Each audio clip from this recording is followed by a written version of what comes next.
4 o'g'lim bor edi deydi. Qiz bolani deydi, shunaqa ham yaxshi ko'raman deydi.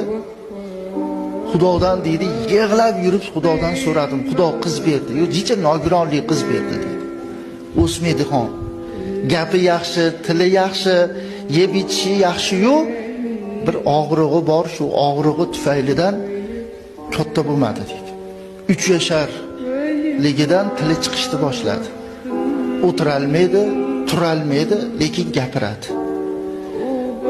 Shu darajadaki mehrini men shunday qiz bolani mehrini dedi domla, shu narsada bildimki dedi, tishi chiqib qichish yasa, akasi qo'lini nima qilsa tishlaydi, ayasi qo'lini nima qilsa tishlaydi.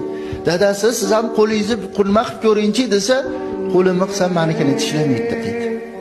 Keyin e'tibor qilman dedi, yig'lab turgan bo'lsa ham men kirib borsam yig'idan to'xtaydi dedi. Tili chiqqanda bildimki, ayasiga aytar ekan, aya dadamga aytib qo'ymayna, meni kasalimmandir. Kasalligimni dadam bilmasin-a,dir. Nimaga desa, o'ksinib bolalar xafa bo'lib qoladilar. Nima deb xafa bo'ladilar desa, meni qizim kasal ekan deb xafa bo'lib qoladilar-da. Hali tuzalaman, aya. Hali tuzalaman, aya. Ro'molchalarini yuvib beraman, paypoqlarini yuvib beraman. Didixon bo'ldi. 5 yashar bo'lganda aya ha, menga ham ovqat qilishni o'rgating dedi. Ha, o'tira olmaysiz, tura olmaysiz, yura olmaysiz-ku desa, o'rgatib qo'yavering. Nimaga desa, dadamga shirin ovqat qilib beraman. Og'riq dodalodod qilib turgan bo'lsa ham, ayasiga injiqlik qilayotgan bo'lsa ham, og'rig'ini qattig'idan chidolmay turgan bo'lsa ham, shunday kirsam o'zini soqqa savoladi deydi. 6 yasharida 3 yasharga o'xshab turardi deydi. Qarang, 6 yasharida 3 yasharga o'xshab turardi. Kirsam gaplashib to'ymasdim shu qizim bilan deydi. Qarang, to'ymasdim. Og'riq kuchayib ketdi-yu, doktorga olib borsak, reanimatsiyaga olib kirib ketishdi dedi.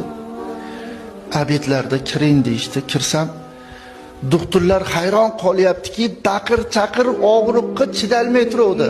Qarang, og'riqqa chidalmay turuvdi. Siz kirishingiz bilan qarang, tuzalib olganga o'xshaysiz. Sizda nima bor desa, dadalik hurmati bor. Meni shunaqa hurmat qiladi bu qizim. Qiynalayotganini derazadan ko'rdim, chekkasidan qarab ko'rdim.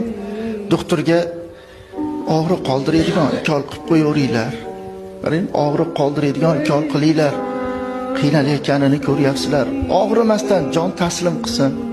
Men chidalmayapman desam, ikol qilamiz deyishsa, nima qilyapsizlar debdi. Desa, shunaqa og'riq qoldiradigan ikol desa,